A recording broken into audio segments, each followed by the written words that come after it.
Ẹ kú dédé àsìkò yìí ẹ̀yin olólùfẹ́ wa káàkiri àgbáláyé. Mo kí yín káàbọ̀ sórí ètò yín ètò wa El Adonai Saboti Voice TV. Ojú tí ẹ fi ń wò wá ò ní fọ́, etí tí ẹ fi ń gbọ́ wa ní gbogbo ìgbà òkú nídìí láṣẹ Èdùmàrè. Àlejò mi ti wà ní ìkàlẹ̀ gẹ́gẹ́ bí ẹ ti mọ̀ ní ìṣe wa. Bàbá, ẹ bá mi dárúkọ yín fún àwọn aráalé kẹ́dẹ̀ gbàdúrà fún wọn gẹ́gẹ́ bí ìṣe wa ní gbogbo ìgbà. Ẹ kálẹ́ o gbogbo ẹ̀yin èèyàn wa nílé lóko àkìyín. A fi àkókò yìí kí ẹ̀yin màmá wa, ẹ̀yin bàbá wa, ẹ̀gbọ́n wa, tàbúrò wa. Nàìjíríà lẹ́wà ní, òkè òkun lẹ́wà ní, Amẹ́ríkà ní, Canada ní, Europe ní, Dublin ní, UK ní, gbogbo Europe pátápátá ní Africa àti ní gbogbo that is Asian country. Mo fi àkókò yìí dúpẹ́ gidigidi gan lọ́wọ́ yín. Mo kí yín, àwa ní ẹ máa rí, ẹ̀yin náà dẹ̀kẹ̀rí lágbára Elédùmarè, ẹ̀yin la máa bá. Mo kí yín gidigan. Ẹ dẹ̀ kú palẹ̀mọ́ ọdún tuntun tó ń bọ̀ lọ́nà. Aṣojú ẹ̀mí wa, aṣojú ẹ̀mí yín. Kí n tó máa lọ nínú àdúrà, orúkọ tèmi òun ni Baba Confirm JP. Baba Confirm JP. Kò sẹ́ni tí kò mọ̀ wá, òdú ni wá, a kì í ṣe àìmọ̀ fún olóko. Ó wá kan dandan tó o bá fẹ́ pè mí, jẹ́ kí n fi nọ́mbà mi síwájú kíákíá. Ó kan dandan bóyá o fẹ́ pè mí lórí nọ́mbà yìí 081 37 86 83 36 081 37 86 8336 081 37 86 8336. Òun ni nọ́mbà mi. Ó kan dandan ó fẹ́ bá mi sọ̀rọ̀ lórí nọ́mbà yẹn. Bó o bá wá pè wá tá ò bá tí ì gbé, má bínú sí wa, iṣẹ́ pọ̀ lọ́wọ́ wa. Tó bá sẹ́ndì mẹ́sẹ̀gì sí wa tá ò bá tí ì reply yẹ, ẹ má bínú sí wa, nítorí pé kí ni, iṣẹ́ pọ̀ gan ní ọwọ́ wa.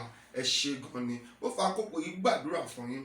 Gbogbo ojú tí ń wò mí, ẹ ò ní rí wàhálà. Wọn ò ní fi fọ́tò yín, wọn ò ní fi ṣòbítúárì nínú ọdún tá a wà yìí àti lẹ́yìn ọdún tẹ́ tún lọ, pẹ̀lú àṣẹ Èdùmàrè. Bó ṣe máa rí nìyẹn, kò ní yí padà. Ojú ayọ̀ tẹ́ fi wò wá kò ní fọ́. Ẹ ṣé gan ni olóòtú. Ẹ ṣé bàbá, ẹ kú gbogbo ìgbà táyé ń pè yín tẹ́ ń jẹ́ wa. Bàbá, gẹ́gẹ́ bí ẹ ti mọ̀ ìṣe wa, mo ní àwọn ìbéèrè bíi mélòó kan fún yín ní àṣálẹ́ yìí, kẹ́jẹ́ ń tẹ̀síwájú. Bàbá, kí ni à ń pè ní orí òkè májẹ̀mú gangan? Nítorí pé ọ̀pọ̀lọpọ̀ ló ń béèrè wípé sórí òkè Ìbàdàn ni àbí ti Ìkòyí. Ẹ bá ń ṣàlàyé fáwọn aráalé kó mọ̀ díẹ̀. Ẹ ṣé olóòtú. Ẹni tí ó bá fẹ́ mọ ìdí ọ̀rọ̀ náà, ó ní a máa sọ fún. Àwọn àgbà kan, ẹni tó bá fẹ́ mọ ìdí ọ̀rọ̀, ó jẹ́ ẹni yẹn padà jẹ́ ọlọ́gbọ́n ni. Ṣùgbọ́n tó dún ọ̀pọ̀lọpọ̀ nínú ayé ìsìn tó fẹ́ mọ ìdí ọ̀rọ̀, bó ṣe máa ń gbé kalẹ̀ ń dàbí fún àgbàlagbà. Ó máa ń jẹ́ kí àgbàlagbà máa wò wọ́n níwò wípé wọ́n fẹ́ mọ̀dí abájọ ni. Ṣùgbọ́n ìyẹn kọ́ ní ìtẹ́ bèrè yìí. Orí òkè májẹ̀mú fún èmi ò fẹ́ sọ nípa dodo kérúbù àbí séráfù àbí dodo àwọn tí wọ́n bá ń gun orí òkè ẹ̀mí, mi ò fẹ́ sọ nípa wọn.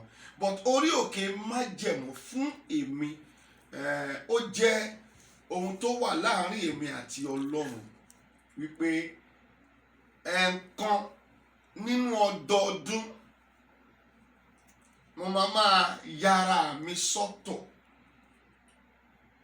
fún 21 days, good 21 days. Mo máa yára mi sọ́tọ̀ tí mo máa fi wà pẹ̀lú Ọlọ́run láti máa gbóhùn Ọlọ́run. A kì í jẹ oúnjẹ ní orí òkè, a kì í mọmi lórí òkè. Fún gbogbo ọjọ́ kìíní títí di ọjọ́ tó máa gbẹ̀yìn orí òkè tá à ń pè ní orí òkè májẹ̀mú tí ẹ̀yin béèrè yìí, títí di 21 days yẹn, a ò ní jẹ nǹkan kan, a máa bẹ Ọlọ́run nítorí àwọn èèyàn, a máa bẹ Ọlọ́run nítorí ara wa, a máa bẹ Ọlọ́run nítorí aya wa, a máa bẹ Ọlọ́run nítorí àwọn ọmọ wa, a tún máa bẹ Ọlọ́run nítorí ọ̀pọ̀lọpọ̀ ló máa sẹ́ǹdì orúkọ sí wa pé ká máa gbàdúrà fún wọn. Ó ti jẹ́ ohun tí à ń ṣe ní gbogbo ọdọọdún, èyí ni ó máa di ẹlẹ́ẹ̀kẹwàá irú rẹ̀ tọ́lọ́run dẹ̀ ń gba gbogbo ògo. Ohun tó ń pè lórí òkè májẹ̀mú ni ohun tí àwa pẹ̀lú Ọlọ́run jọ sọ tó ti di májẹ̀mú wípé ní ọdọọdún a máa gùn ni. Ọ̀nà tá a dẹ̀ fi ń gbàgùn òun ni mo ṣàlàyé yẹn. Ọ̀pọ̀lọpọ̀ ènìyàn máa ń sẹ́ǹdì orúkọ ẹ̀, wọ́n ń sẹ́ǹdì nǹkan tó fẹ́ ká gbàdúrà sí. Ọ̀pọ̀lọpọ̀ iṣẹ́ ẹ̀mí which is spiritual work, ọ̀pọ̀lọpọ̀ iṣẹ́ ẹ̀mí la máa ń ṣe lórí òkè, ọ̀pọ̀lọpọ̀ iṣẹ́ agbára tó jẹ́ ti ẹ̀mí la máa ń ṣe ní orí òkè tí à ń pè ní orí òkè májẹ̀mú yìí.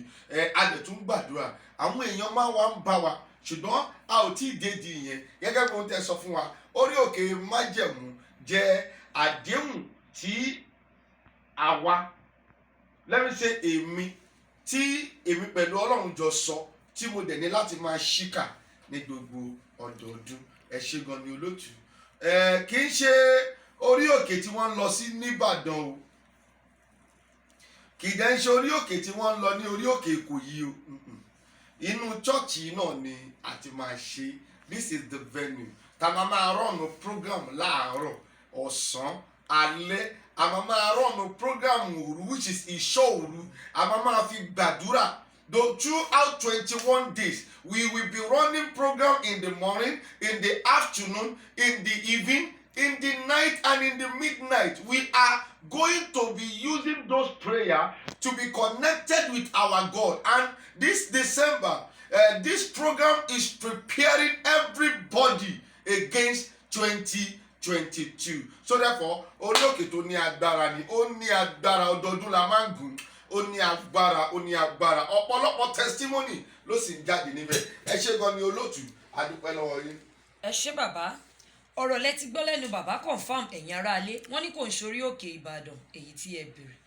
Bàbá, mo ń tẹ̀síwájú nínú ìbéèrè mi. Ọjọ́ wo gangan ni orí òkè yìí máa bẹ̀rẹ̀? Àti wípé níbo ni ó ti máa wáyé gangan? Ẹ ṣé olóòtú, inú mi dùn gan tó pé tí irú ìbéèrè ẹlẹ́ẹ̀kẹta yóò bá sí nínú ìbéèrè,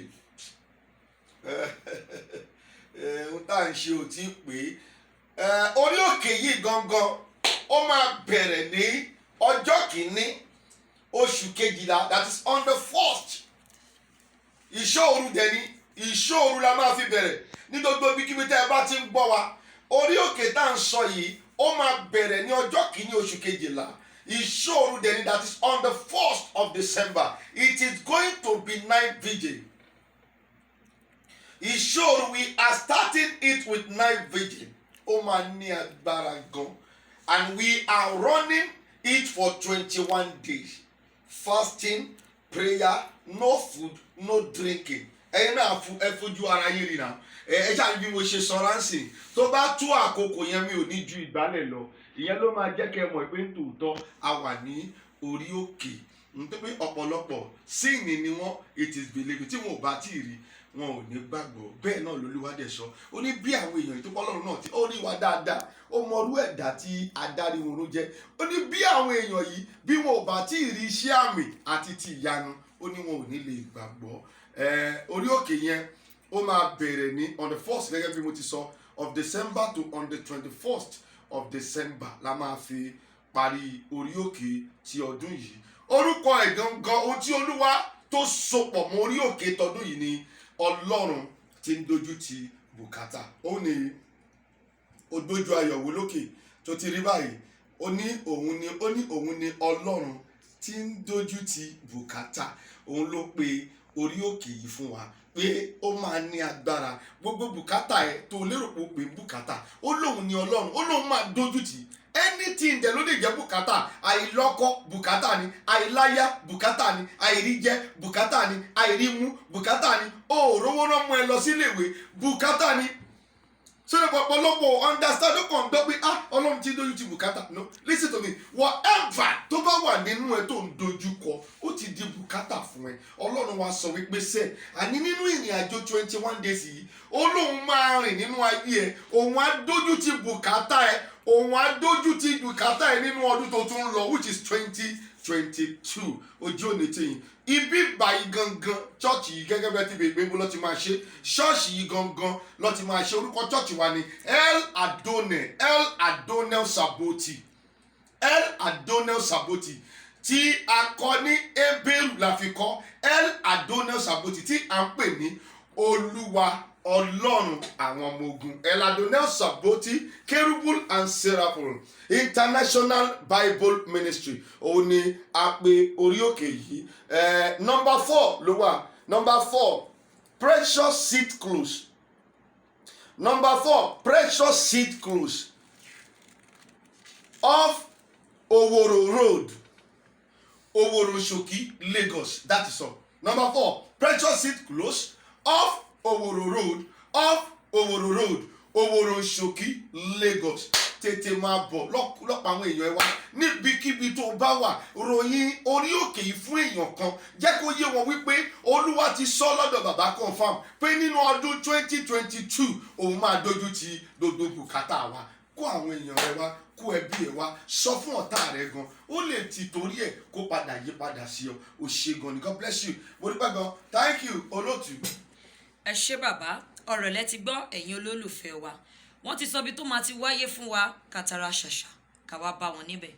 Bàbá, àwọn kan tún béèrè wípé ṣé ìṣòro nìkan ni prógrámù yìí máa wá lórí òkè, àbí ó tún ní àwọn ìgbà àti àkókò tí àwọn ènìyàn yóò máa kóra wọn jọ fún ìpàdé àdúrà?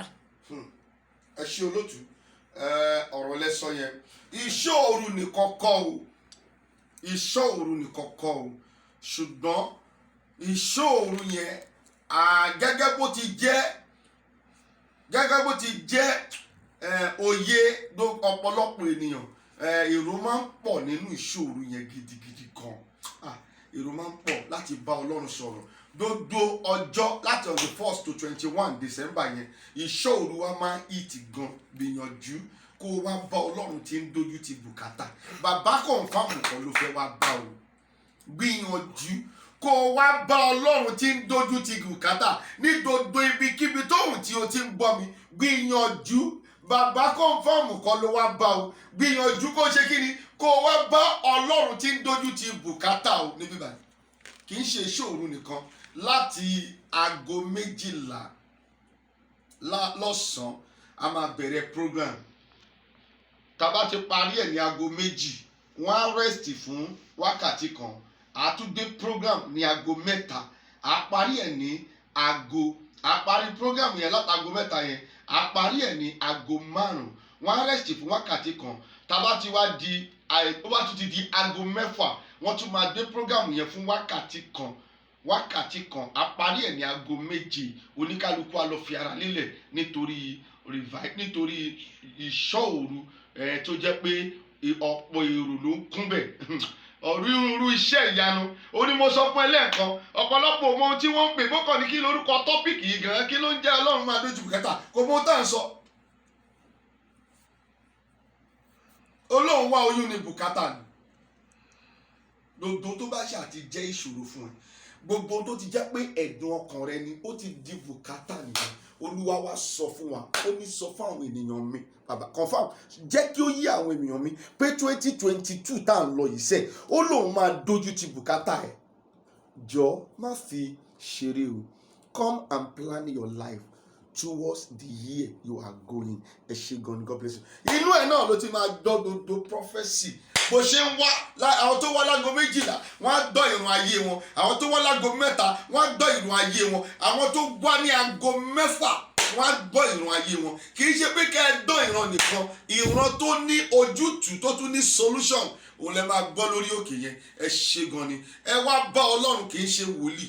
Ọlọ́run ló wá bá, ojú òní tí ẹ bó ṣe ń mú àwọn èèyàn wá tí wọn náà ń join lórí line. Pé dórí line láti máa connect ẹ̀yin èèyàn. A máa connect yín látòrí Instagram, a máa connect yín látòrí Facebook, a máa connect yín láti orí YouTube live program ni everywhere wá ibikíbi tó bá wà ló ti máa rí iṣẹ́ ìyanu tó ní agbára wá sì sọ testimony tiẹ̀. ẹ ṣé gan ni olóòtú, thank you.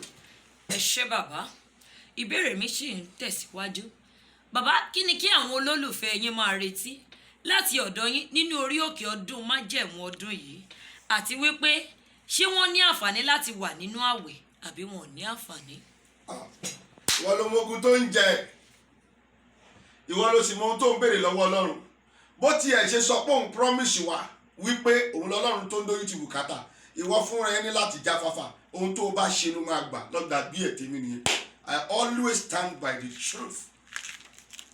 Bó bá wá sí 9 vigil tó wá sùn ọwọ́ ẹ̀ ló wà. Bó wá sí ṣọ́ọ̀ṣì náà kó jẹ́ pé eré pa ló wá ṣe. Gbogbo tó bá ṣà ti ṣe láàárín ìrìn àjò òun ló máa gba tiẹ̀. Tó lẹ́nu ṣe máa pé èèyàn mẹ́ta lè lọ sí ṣọ́ọ̀ṣì kan kọ́ lọ fún prógámù kan bíi revival. Tó bá máa fi di ẹ̀yìn revival wá pé bí èèyàn kan nínú wọn ló ṣoríire. Bẹ́ẹ̀ bí oníkálukú ṣe gbà bó ṣe gba ìpè yẹn bó ṣe gba nǹkan tó wá ṣe nínú ṣọ́ọ̀ṣì yẹn wọ́n yàtọ̀. Ìyàtọ̀ yẹn ló fi máa rí pé Ọlọ́run dá ìyá kìíní lóhùn ju èèyàn kan lọ. Ohun tẹ́ máa rí ni pé gbogbo ọjọ́ tí à ń sọ yìí gba àwẹ̀, bọ́lọ́run rìn pẹ̀lú àwẹ̀, bọ́lọ́run rìn pẹ̀lú àwẹ̀. Gbogbo ọjọ́ tí à ń sọ yìí kò bá Ọlọ́run rìn pẹ̀lú àwẹ̀. Then gbìyànjú mú èèyàn kan wá sí èèyàn méjì sí èèyàn mẹ́ta, ní agbára Ọlọ́run wàá rí Ọlọ́run nínú ìrìn àjò náà. Àlàáfíà ni fún yín olóòtú, thank you. ẹ ṣé bàbá, ẹ kú àtàárọ̀, ẹ kú gbogbo ìgbà.